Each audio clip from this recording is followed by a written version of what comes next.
Hey there, tech enthusiasts. Have you ever panicked after permanently deleting your Gmail account, thinking all your emails, contacts, and memories are gone forever? Well, you're not alone, and the good news is that recovering a deleted Gmail account in 2025 is totally possible with the right steps.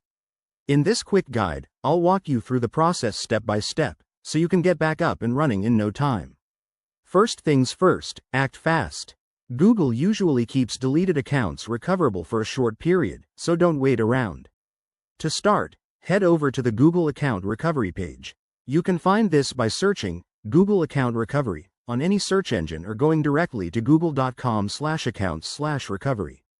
Once you're there, enter the email address of the deleted account and click Next. Google will prompt you to verify your identity, so make sure you have access to the recovery email or phone number linked to your account. If you set these up before, you're in luck. Next, follow the on-screen instructions.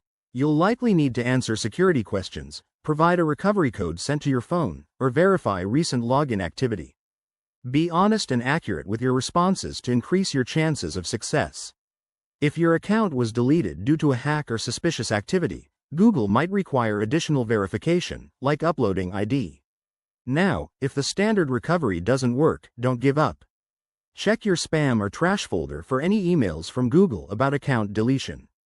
You can also contact Google support directly through their help center. Remember, the key is to provide as much detail as possible about your account to prove ownership. Once you've recovered your account, take a moment to secure it better. Enable two-factor authentication, update your password, and regularly back up your data. This way, you won't have to go through this hassle again. There you have it, folks. By following these steps, you should be able to recover your permanently deleted Gmail account in 2025.